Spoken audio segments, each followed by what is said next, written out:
Olá a todos, sejam muito bem-vindos ao nosso curso de Escrita Científica, produção de artigos de alto impacto. Para quem está nos acompanhando através dessas videoaulas, esse nosso curso é dividido em 8 módulos, ele é apresentado em 2 grandes partes, módulos 1 ao módulo 4 nós falamos de estrutura de artigos científicos, e do módulo 5 ao módulo 8 nós falamos de estilo e de linguagem da publicação científica. Relembrando a todos que nos acompanham, todo o material que acompanha o curso pode ser encontrado na forma de apostilas, bastante completas, junto com outros materiais de apoio, nos sites escritacientifica.com, nanomedicina.com.br, na aba minicursos. Essas videoaulas são baseadas em cursos de escrita científica que nós temos ministrado em várias universidades, não só na USP, no estado de São Paulo, mas também em várias universidades do Brasil e também do exterior, sempre a convite, principalmente dos programas de pós-graduação. Então, muito bem. Vamos começar com a nossa videoaula de hoje, que representa o nosso módulo 7. E nessa nossa videoaula, nós vamos falar de linguagem 3, nós vamos introduzir o conceito de Plain English, e eu vou falar também no final de uma parte referente ao ato de escrever em inglês, pensar em inglês e escrever em inglês, o que muitas vezes é um grande desafio para nós que não somos nativos. Ok? Muito bem. O conceito do Plain English tem sido reportado já há algum tempo por vários linguistas, e esse conceito é muito bem aplicado, cai muito bem na escrita científica. Todos nós temos visto que na escrita científica nós precisamos de um texto altamente preciso, conciso. Então, esse conceito de Plain English é muito bem aproveitado para esse gênero literário. O conceito de Plain English, de modo bastante geral, trata da utilização de palavras e expressões simples para compor um texto altamente eficiente. Isso é muito importante. Ao invés da utilização de palavras e expressões complexas, a tendência para a utilização de palavras e expressões cada vez mais simples e diretas contribui muito para a qualidade dos nossos textos científicos. Então, nós temos um exemplo aqui nesse slide. A gente vê que em um lado da tabela, palavras como utilization, finalize, utilize, firstly, secondly, commencement, e dentro desse conceito de Plain English, é sugerido que essas palavras sejam substituídas pelos seus sinônimos. Por exemplo, utilization, podemos usar use. Ao invés de finalize, poderíamos usar end, utilize, use, e assim por diante. São palavras muito mais simples, que trazem a mesma ideia, obviamente, são sinônimos. São palavras muito mais simples que vão contribuir para não introduzir complexidade no texto. Então, isso é muito bem-vindo na escrita científica. Nós temos também expressões, frases, que poderiam ser substituídas por únicas palavras bem mais simples. Por exemplo, for the reason that poderia ser substituído por because. Take into consideration pode ser muito bem substituído por considered. In close proximity to pode ser substituído por near e assim por diante. Outros exemplos que aparecem no slide também são at the present moment, que pode ser muito bem substituído por now, assim como at this point in time e assim por diante. In order to pode perfeitamente ser substituído por to. Então, é obviamente que esse é só um exemplo bastante limitado de algumas expressões e palavras que ajudam a introduzir esse conceito do Plain English, onde a ideia central, a ideia principal é a não utilização de palavras e expressões mais complexas, pouco utilizadas na língua inglesa, por expressões e palavras mais simples. Por exemplo, temos outros exemplos aqui, has the operation ability, pode muito bem ser substituído por operate. The majority of, simplesmente substituído por most. Plays a key role, pode ser substituído por essential e assim por diante. Então é um conceito muito interessante que vale a pena cada um de nós pensar um pouquinho, talvez estudar um pouco mais a fundo. uma busca aí na literatura ou através da internet pode reverter a vários materiais de referência que detalham um pouco mais esse conceito do Plain English.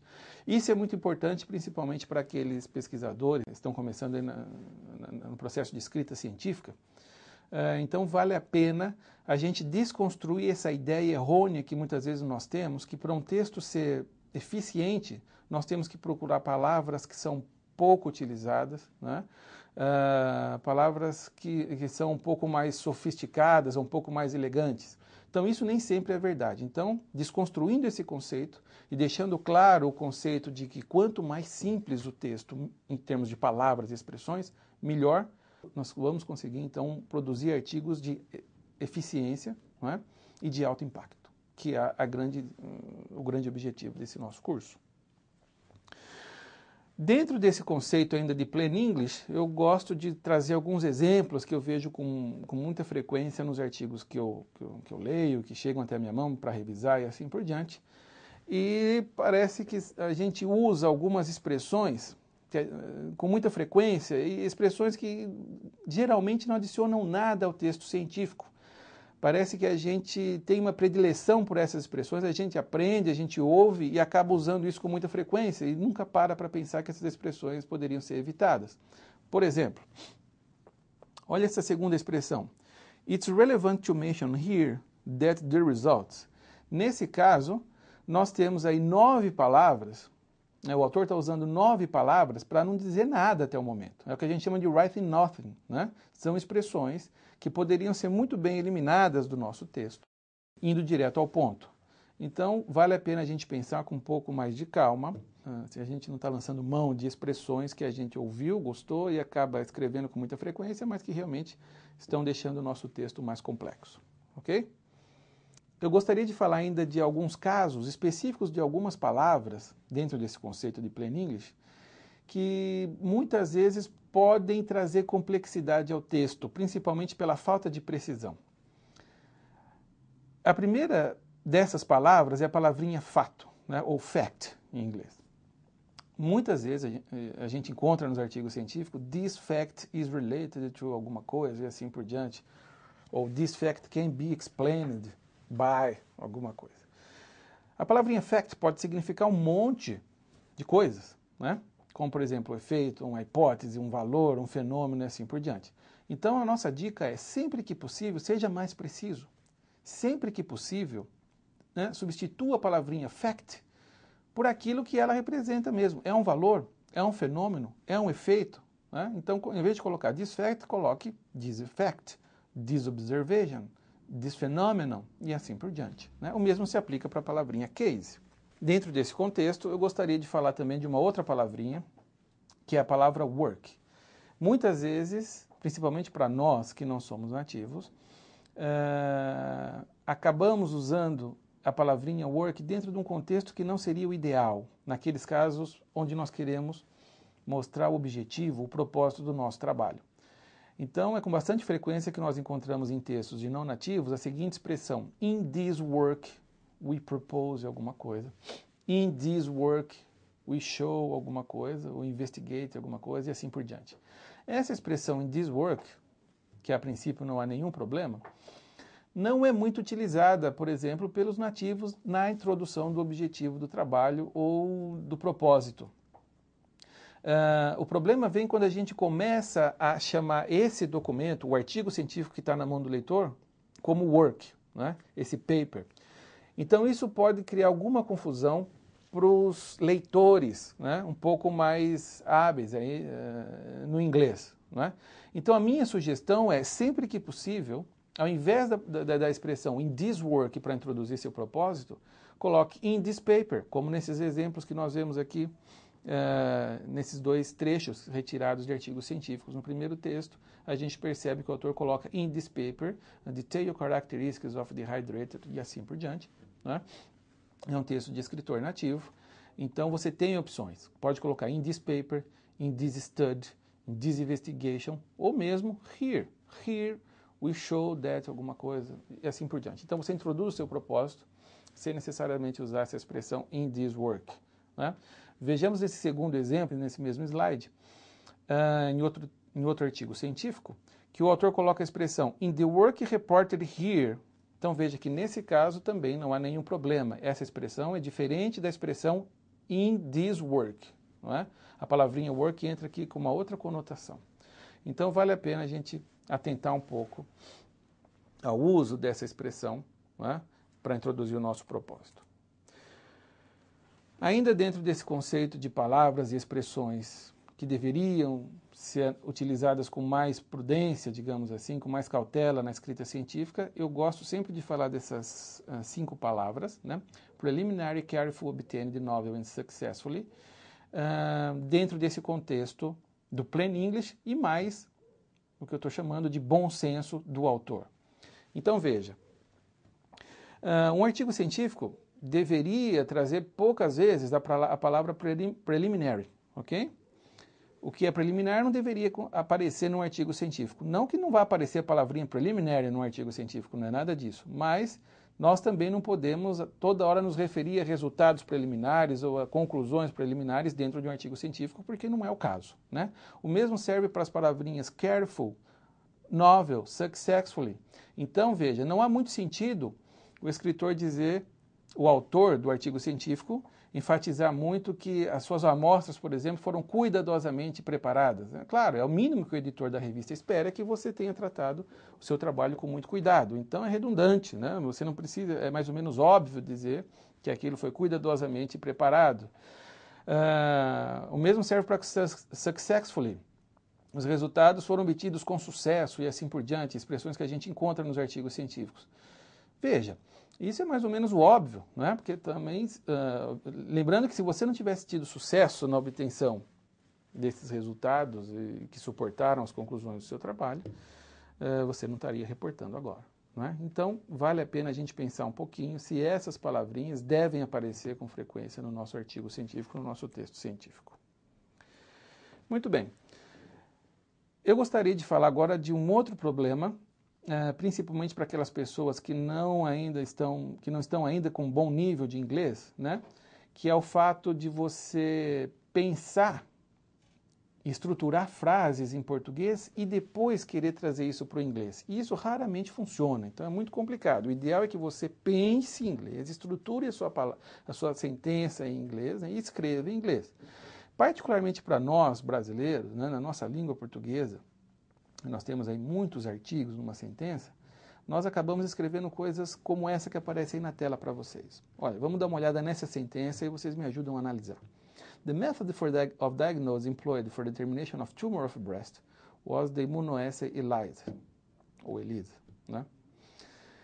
Se a gente lê essa sentença em português, a gente encontra o seguinte sentido.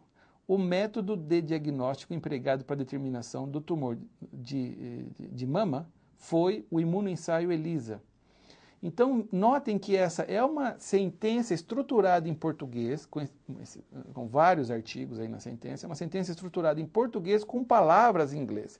Esse é um erro que nós cometemos com frequência na escrita de artigos científicos, né? Ou de qualquer texto em inglês. Então nós temos que tomar cuidado com esse tipo de coisa, estruturar, lembrar que a língua inglesa é uma outra língua, totalmente diferente da língua portuguesa, principalmente em termos de estruturação de sentenças, né? Então veja, uma possível maneira de se corrigir aquela sentença seria: The diagnosis method used for breast cancer detection was the ELISA immunoassay. Já começou a ficar melhor, né? Algumas palavras da sentença já foram invertidas, já está começando a ficar com cara de inglês, mas ainda pode ser melhor escrito. Por exemplo, ELISA immunoassay was used to diagnose breast cancer. Já melhorou bastante em relação à primeira colocação, mas sempre pode ficar melhor. Então, por exemplo, breast cancer was diagnosed by ELISA. Quem é da área, quem conhece esse teste aí do ELISA, sabe que é um imunoensaio, então não há necessidade de especificar que isso é um imunoensaio. Então, nesse formato, eu acho que já estaria pronto para ir para um texto científico. Então, veja a diferença da estrutura da frase do começo daquela primeira que a gente mostrou para essa. Além de muito mais conciso, agora realmente parece de um texto em inglês, certo? Então, eu gostaria de chamar a atenção para esse ponto. Nós temos que pensar em inglês, e todo mundo que tem traquejo em inglês, que faz seu curso de inglês regular, né? Ouve isso dos seus professores desde o começo. Né? Pensar em inglês, estruturar a sentença em inglês e evitar ao máximo trazer sentenças do português para o inglês. Ok? Ainda compondo esse cenário, eu gostaria de mencionar algumas outras palavras e expressões que eu tenho encontrado com muita frequência nos artigos, nos manuscritos que eu corrijo, que eu reviso, não só do nosso grupo de pesquisa, como de outros pesquisadores também, outros alunos, que lembra muito expressões de português que o autor está trazendo para o inglês. Né? Note que não há problema nenhum na utilização dessas palavras ou expressões no artigo científico, na língua inglesa, não é disso que eu estou falando, né? Mas eu acho que em muitos casos essas expressões ou palavras podem ser suprimidas e o texto continua com a mesma ideia e talvez até com maior precisão. É o caso, por exemplo, das palavrinhas thus e in this context, né? Isso vem muito das expressões do português, assim ou dessa forma, que são expressões que a gente usa muito em português, inclusive em textos científicos, né? Dessa forma, dessa maneira.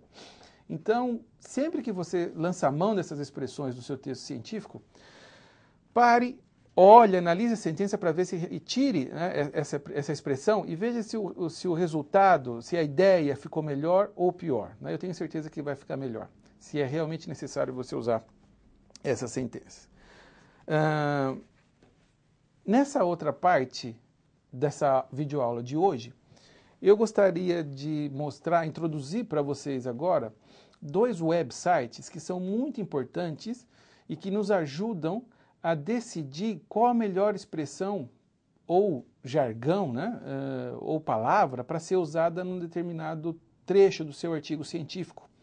Então nós temos aí 2 websites, o corpus.byu.edu/coca e o site de springerexemplar.com, que são plataformas abertas da web que te permite colocar algumas expressões que você possa ter alguma dificuldade do uso correto dessas expressões ou dessas palavras. Esses sites vão fazer uma busca no seu banco de dados, né? Principalmente em artigos e publicações científicas. Os bancos de dados desses sites são muito grandes, então eles fazem uma busca muito completa.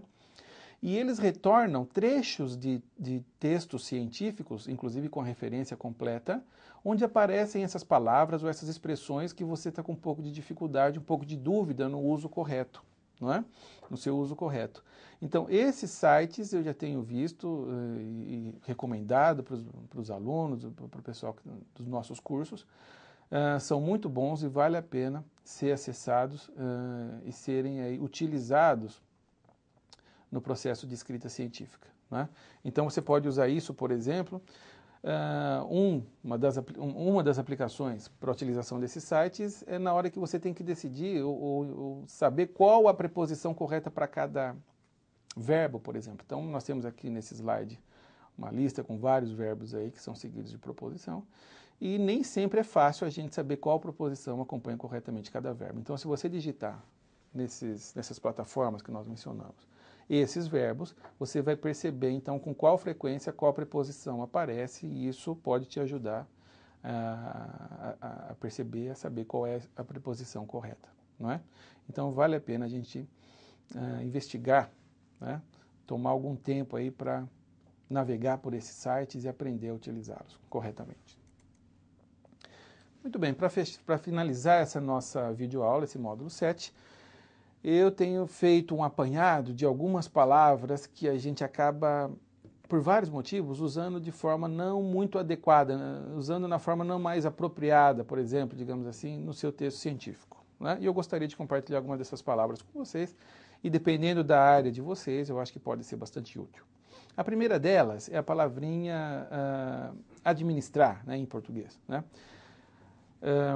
Que em inglês pode ser um pouquinho diferente do contexto em português. Então, se a gente der uma olhadinha nesse slide, nas 2 sentenças que estão abaixo no slide, né, úlceras foram induzidas, né, by administrating 20% of acetic acid, ou úlceras foram induzidas by administering 20% of acetic acid. Então, a dúvida aqui do autor é, nesse caso de administração de um fármaco, né, ou de uma substância em um paciente, por exemplo, qual o verbo correto? Né? To administer ou to administrate?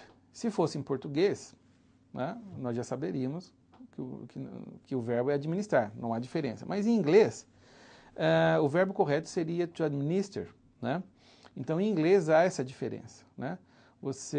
Para administrar uma droga, ou um fármaco, você usa to administer, né?